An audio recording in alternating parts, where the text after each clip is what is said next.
तो स्वागत है आपके अपने YouTube channel the explorer man में। और आज हमारी वीडियो होने वाली है सिंपल इंटरेस्ट, जिसे साधारण ब्याज भी कहा जाता है। और ये आज आपका चैप्टर नंबर 7 जो कि न्यू स्टार्ट होने वाला है, और इसमें पार्ट 1 करने वाले हैं। तो इसमें हम जानेंगे कि सिंपल इंटरेस्ट क्या होता है, फिर जानेंगे इसमें फार्मूलाज, और फिर हम इस पे बेस्ड क्या करेंगे, क्वेश्चंस को सॉल्व करेंगे। तो चलिए वीडियो स्टार्ट करते हैं और आगे बढ़ते हैं। तो हमारा यहाँ पे सबसे पहले हम डिस्कस करेंगे फार्मूलाज के बारे में, और इससे पहले हम जानेंगे सिंपल इंटरेस्ट क्या होता है। तो सिंपल इंटरेस्ट यानी क्या होता है, साधारण ब्याज।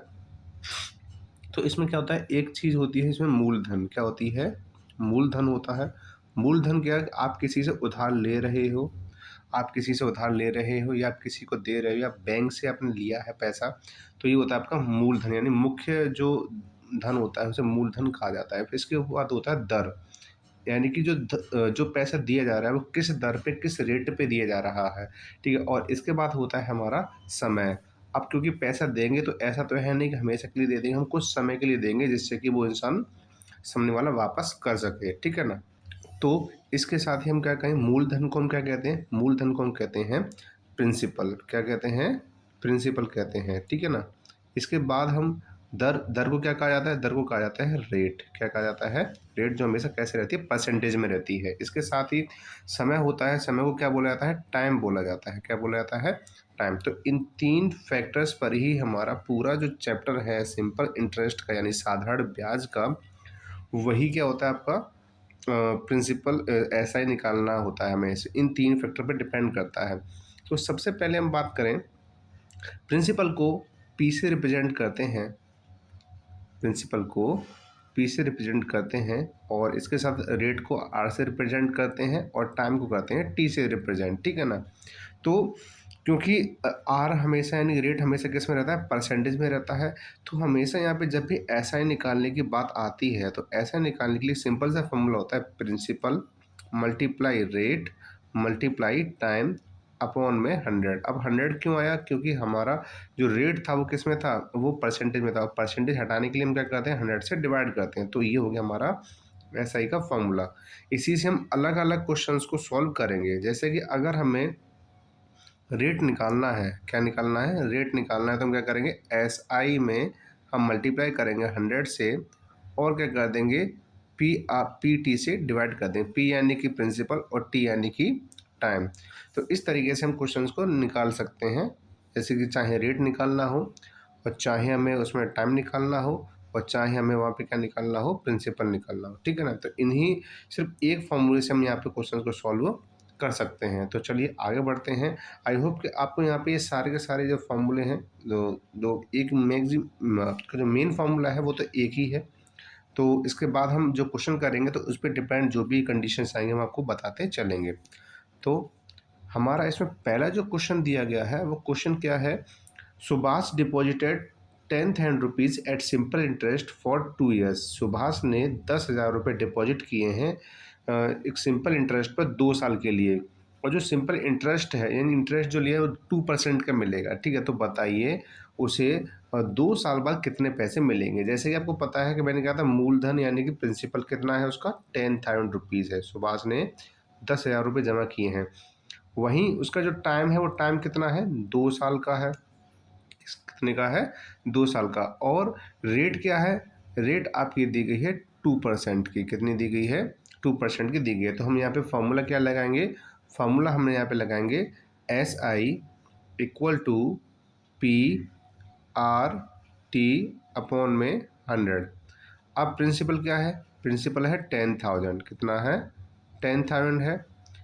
और इसके साथ रेट कितना है, 2% का। टाइम कितना है, 2 ईयर्स का। और अकॉर्डिंग टू फॉर्मूला हमें 100 क्या कर देना है, डिवाइड। इन दो जीरो से ये दो जीरो कट गए। अब हमें क्या करना है, अब हम बचे हमारे पास 100, और यहाँ पे 2 और यहाँ पे 2। तो हम क्या कर देंगे, सभी का मल्टीप्लाई कर देंगे। तो 100 मल्टीप्लाई 2 2 जा 4 होता है, और 4 को जब 100 में मल्टीप्लाई करेंगे कितना आ जाएगा, 400 आ जाएगा। तो इस तरीके से जो सुभाष है उसको 2 साल बाद 10,000 रुपये पे कितने मिल जाएंगे, 400 रुपये मिल जाएंगे। किसके लिए, सिंपल इंटरेस्ट के लिए। किसके लिए मिलेंगे, सिंपल इंटरेस्ट के लिए मिल जाएंगे। तो अब हम बढ़ते हैं आगे क्वेश्चन की ओर। आगे हमारा क्वेश्चन है कि आपको यहाँ पे प्रिंसिपल निकालना है। क्या निकालना है? प्रिंसिपल निकालना है, जबकि यहाँ पे एसआई दिया गया है और इसके साथ ही रेट दी गई है और क्या दिया गया? टाइम दिया गया है।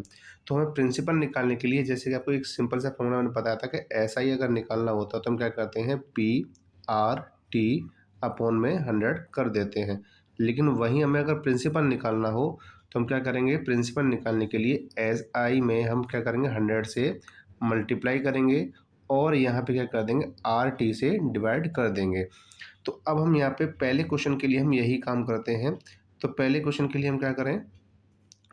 यहाँ पे वैल्यू रख देते हैं। तो एसआई कितना है? एसआई है आपका 100 और रेट कितनी दी और आपका यहाँ पे मल्टीप्लाई में 100 है और रेट कितना दिया गया है? 5% का दिया गया है और टाइम कितना है? 2 ईयर्स का दिया गया है। तो वहाँ पे जब अब मल्टीप्लाई करेंगे तो मल्टीप्लाई करने पे कितना हो जाएगा? ये हो जाएगा 10,000। कितना हो जाएगा? 10,000 और 5 टू जा कितना होता है? 10। तो जीरो से जीरो कट जाएगा और हमारे पास जो फाइनली आंसर आएगा वो कितना आएगा? 1000 रुपीज़। तो यानी कि जो प्रिंसिपल रहा हो कितना रहा होगा? 1000 रहा होगा। ठीक है। अब बात करते हैं क्वेश्चन नंबर बी के बारे में। तो क्वेश्चन नंबर बी में क्या है? ऐसा ही दिया गया 1200, रेट दिया गया 2% और टाइम दिया गया 10 मंथ्स का। तो 10 मंथ्स दिए गए, ना कि हमें यहाँ पे ईयर दिया गया। तो हम क्या करेंगे? यहाँ पे 10 मंथ्स को ईयर में डिवाइड कर लेंगे और डिवाइड करने के ईयर कैसे चेंज करेंगे? ईयर में 12 से डिवाइड कर देंगे। 10 में क्या कर देंगे? 12 से डिवाइड कर देंगे। तो हमारे पास जो फॉर्मूला है एस आई इंटू 100 अपॉन में आर टी। तो एस आई कितना है? 1200 है। एस आई कितना है? 1200 है और मल्टीप्लाई 100 हो गया। इसके बाद जो आर है, रेट कितना दिया गया है? रेट 2% का दिया गया है और टाइम कितना है? 10/12। ठीक है। कितना हो जाएगा? 10/12 हो जाएगा। तो जैसे कि आप देख पा रहे हैं 2 से ये डिवाइड हो जाएगा कितनी बार? 5 टाइम्स 6 टाइम हो जाएगा। कितनी बार हो जाएगा? 6 टाइम। और यहाँ पे आगे क्या 1200 और 100 का मल्टीप्लाई करेंगे तो कितना हो जाएगा? 12 और ये हो जाएंगे 40। अब हमें क्या करना है? 10/6 को क्या करेंगे? 10 तो नीचे ही रहेगा और इसका रेसिप्रोकल कर देंगे। हम क्या कर देंगे? 10/6 का रेसिप्रोकल कर देंगे। तो जब 10/6 का रेसिप्रोकल करेंगे तो कितना हो जाएगा? आपका 6 तो ऊपर पहुंच जाएगा और 10 कहाँ आ जाएगा? नीचे आ जाएगा। अब इन दो जीरो से दो जीरो कट, एक जीरो से एक जीरो कट गया। अब हमारे पास जो प्रिंसिपल आने वाला है वो कितना आएगा? 12 का और 6 का हम क्या कर देंगे? मल्टीप्लाई। तो 12 6 कितना होता है? 72 और यहाँ पे 30 हो जाएंगे। तो इस तरीके से हमारे पास जो आंसर आया कितना आया? 72,000। यानी कि अगर 10 महीने में 2% के रेट से कितना हो जाएगा? ऐसा ही 1200 हो जाएगा। इसके बाद अब हम अगले क्वेश्चन की तरफ बढ़ते हैं। क्वेश्चन है हमारा अगला कि a sum fetched a total simple interest of 4,000 at the rate of 10% per year in 5 years, then what is the sum? तो यहाँ पे जो बोला गया है ये क्या है? 4,000 रुपये सिंपल इंटरेस्ट दिया गया है। यानी कि जो एस आई है वो कितना है? एस आई है आपका 4,000 रुपये, 4,000 रुपीज़ और टाइम जो दिया गया है वो है 5 ईयर्स का और इसके साथ ही जो रेट दी गई है वो कितनी है? 10% पर एनम दी गई है। तो हमें क्या निकालना है? प्रिंसिपल निकालना है। तो प्रिंसिपल निकालने का मैंने फॉर्मूला बताया था। क्या होता है? एस आई मल्टीप्लाई 100 अपॉन में आर टी। तो जब हम एस आई लिखेंगे तो कितना है? 4,000 आ जाएगा। 4,000 में हम 100 से मल्टीप्लाई करेंगे। रेट हमें दिया गया है 10 और टाइम दिया गया 5 ईयर्स का। तो एक जीरो से ये जीरो कैंसिल हो जाएगा और 5 टू जा कट जाएगा और 10। तो हमारे पास अगली वैल्यू क्या बचेगी? 4,000 मल्टीप्लाई 2। तो क्या हो जाएगा? 8,000 इसका आंसर आ जाएगा। यानी कि जो प्रिंसिपल रहेगा वो कितना हो जाएगा? 8,000 हो जाएगा। ठीक है। आई होप कि आपको यहाँ तक ये सारे क्वेश्चन समझ में आ रहे होंगे। अब हमारा जो अगला क्वेश्चन है वो क्या है? अगला क्वेश्चन है हमारा, रिसर्व takes a loan of 10,000 from a bank. यानी कि बैंक से 10,000 रुपये का लोन लेता है। कितने समय के लिए? 1 साल के लिए।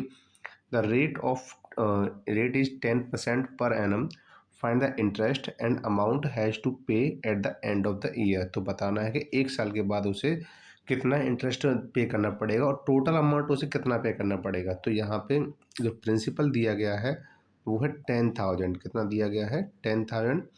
इसके बाद जो रेट दी गई है, रेट कितनी दी गई है आपको? 10% दी गई है और टाइम दिया गया है 1 ईयर का। कितना दिया गया है? 1 ईयर का टाइम दिया गया है। तो हमें ऐसा निकालने के लिए फॉर्मूला क्या होता है?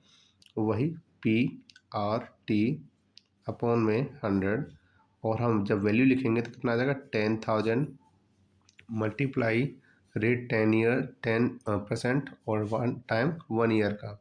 100 से डिवाइड करने पर इन 2 जीरो से ये 2 जीरो कट जाएंगे और हमारे पास कितना आंसर आ जाएगा? 1,000। यानी कि एंड ऑफ द ईयर उसे 1,000 एक्स्ट्रा पे करने पड़ेंगे। तो टोटल जो अमाउंट होता है वो कैसे निकालते हैं? टोटल अमाउंट के लिए जो प्रिंसिपल होता है उसमें SI को प्लस कर देते हैं। जो प्रिंसिपल होता है उसको क्या कर देते हैं? SI में प्लस कर देते हैं। तो हमारा जो प्रिंसिपल था 10,000 था और 10,000 में अगर 1,000 को प्लस कर देंगे तो कितना हो जाएगा? 11,000 हो जाएगा। यानी कि एंड ऑफ द ईयर उसे 11,000 रुपीज़ पे करने पड़ेंगे। अब हमारा वो है Namita borrowed 50,000। Namita borrowed 50,000 for 3 years, rate of 3.5%. Find the interest accumulated eight the end of the 3 years। यानी कि 3 साल के लिए उसने 50,000 रुपये उधार लिए हैं, रेट है 3.5% का। तो बताना है कि 3 साल बाद उसे कितने पैसे लौटाने पड़ेंगे। तो सबसे पहले हम क्या करेंगे? इसका SI निकाल लेंगे। तो SI निकालने के लिए क्या होता है? PRT अपॉन 100 होता है। तो यहाँ पे दिया गया है 50,000 और 50,000 के बाद अब हमें जो टाइम है वो 3 years का है और रेट कितना है? 3.5% का है और हमें क्या करना है? 100 से डिवाइड करना है। इन 2 जीरो से ये 2 जीरो कट गए और 1 जीरो से ये पॉइंट भी हट जाएगा। अब हमें क्या करना है? 50 का मल्टीप्लाई, 3 का मल्टीप्लाई और 35 का मल्टीप्लाई हमें करना पड़ेगा। तो जब हम 3 का और 35 का मल्टीप्लाई करेंगे तो कितना आ जाएगा? 50 मल्टीप्लाई आ जाएगा 105। अब हमें क्या करना है? 50 और 105 का मल्टीप्लाई करना है। तो 50 और 5 से कितना होता है? 250 होता है, जो कितना आ जाएगा? तो कैरी 25 और यहाँ पे आपका क्या है? 0 है तो यहाँ पे 5 आ जाएगा। इसके बाद 50 1 जा 50, 50 में अगर 2 प्लस करें तो कितना आ जाएगा? 52 आंसर आ जाएगा। ठीक है, तो अब हमारा जो आंसर आया वो कितना है? 5,250 रुपीज़। तो उसको क्या करना पड़ेगा? SI के फॉर्म में यानी सिंपल इंटरेस्ट के फॉर्म में 5,250 रुपये पे करने पड़ेंगे। बट टोटल कितना पे करना पड़ेगा? 50,000 प्लस 5,250 तो हो जाएगा 55,250। यानी कि 3 साल के एंड में उसे 55,250 रुपीज़ पे करना पड़ेगा। अब हम बढ़ते हैं अगले क्वेश्चन की ओर। अगला क्वेश्चन है हमारा, मोहित pays rupees 9,000 as an amount of the sum rupees 7,000 and that had borrowed for 2 years. Find the rate of interest। तो मोहित क्या कह रहा है कि मोहित ने 9,000 रुपये क्या लिए हैं? उधार लिए हैं और सॉरी, मोहित पेज 9,000 ना, मोहित ने 9,000 रुपीज़ क्या है? पे किए हैं, लेकिन और लिए कितने थे उसने? 7,000 रुपीज़ 2 साल के लिए। तो इसे बताना है कि रेट क्या थी। तो सबसे पहले हमें पता करना पड़ेगा कि यहाँ पे SI क्या रहा होगा। तो SI को कैसे पता करेंगे?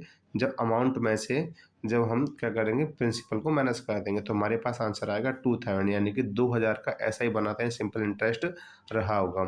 अब हमें क्या पता करना है? रेट पता करना है। तो रेट का क्या फॉर्मूला है? SI मल्टीप्लाई 100 और डिवाइड किससे करना है आपको? प्रिंसिपल मल्टीप्लाई टाइम से। ठीक है, तो SI कितना है? तो SI है आपका 2,000 रुपीज़ और इसके बाद 100 से मल्टीप्लाई कर देंगे। प्रिंसिपल कितना है? 7,000 और इसके साथ जो टाइम दिया गया वो कितना दिया गया है? टाइम दिया गया 2 ईयर्स का। तो हम क्या करेंगे? 1 2 3, 1 2 3, ये 3 जीरो कट गए। अब हमारे पास जो बचेगा 100 का 2 से मल्टीप्लाई करेंगे कितना हो जाएगा? 200 और जब 7 से मल्टीप्लाई करेंगे 2 में तो कितना हो जाएगा? 14। तो हमें क्या करना है? इन दोनों को डिवाइड कर देना है। तो जब हम 200 में 14 से डिवाइड करेंगे तो अप्रोक्सीमेट जो आंसर आएगा 14.28 परसेंट आएगा, यानी कि जो रेट रही होगी वो कितनी रहेगी, 14.28% के करीब रही होगी। अब हमारा जो अगला क्वेश्चन है वो क्या है, find the simple interest of on ₹4,000 at the rate of 7.5 per annum for 3 years and 3 months।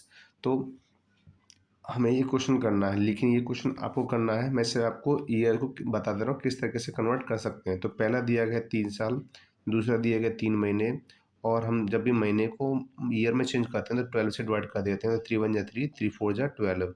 तो हमारे पास जो आंसर आएगा 3 कंप्लीट 1/4 आ जाएगा, जो कि किसके इक्वल है, 4 3 जा 12 1 13। तो 13/4 ये आपका क्या बन गया, टाइम बन गया एक फ्रैक्शनल वैल्यू में। अब आपको अमाउंट एसआई और अमाउंट पता करना है, जो आप हमें कमेंट करके बताइए कि इसका आंसर क्या आया। अब हम बढ़ते हैं इसके अगले क्वेश्चन की तरफ। तो अगला क्वेश्चन हमारा है, find the rate of interest when ₹800 fetches ₹130 as simple interest in 2 years and 6 months। तो हमें रेट पूछ रहा है, अभी जो हमने क्वेश्चन किया था बिल्कुल वैसे ही है। हमें क्या कह रहा है कि यहाँ पे ₹800 फैच किए गए हैं और 130 क्या थे, वो आपके सिंपल इंटरेस्ट में थे। तो बताना है हमें कि कितने रेट पर ये पैसे दिए गए होंगे, कितने साल के लिए, 2 साल और 6 महीने के लिए। तो इसको करते हैं। तो सबसे पहले हम क्या करते हैं, टाइम को कन्वर्ट कर लेते हैं, क्योंकि यहाँ पे दिया गया 2 years and 6 months, यानी कि ये लगभग कितना है आपका 2.5 years है, कितना है, यानी 2.5 साल है।